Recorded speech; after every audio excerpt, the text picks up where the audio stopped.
وزڈن نے سال کے بہترین 5 کرکٹرز کی فہرست تیار کر لی ہے۔ رواں برس کے بہترین کھلاڑیوں میں انگلش، آسٹریلین اور نیوزی لینڈ کے پلیئرز شامل ہیں۔ نیوزی لینڈ کے کپتان کین ولیمسن کو وزڈن کرکٹ کا بہترین کھلاڑی ہونے کا اعزاز دیا گیا۔ معروف برطانوی جریدہ وزڈن، جسے کرکٹ کی بائبل بھی کہا جاتا ہے، ولیمسن کے بارے میں لکھتا ہے کہ انہوں نے خود کو بہترین کھلاڑی کے طور پر منوایا ہے اور بہترین کھلاڑیوں میں کین ولیمسن کا نام سر فہرست ہے۔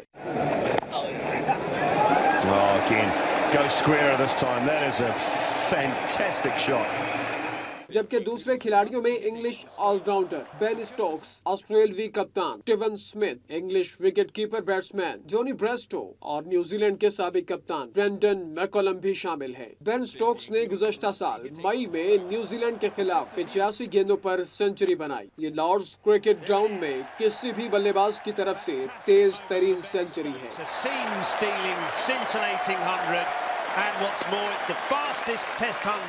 نیوزی لینڈ کی خواتین کرکٹ ٹیم کی کپتان سوزی بیٹس کو دنیا کی بہترین خاتون کرکٹر کا اعزاز دیا گیا ہے۔ انہوں نے فروری میں انگلینڈ کے خلاف اپنی 6ٹھی ون ڈے سنچری سکور کی تھی۔ 1889 میں شروع کیے گئے یہ ایوارڈ وزڈن کرکٹ کے سالانہ جریدے وزڈن کرکٹ المینک کا مرکزی جزو ہے۔ اس جریدے کا 153واں ایڈیشن جمعرات کو شائع کیا جائے گا۔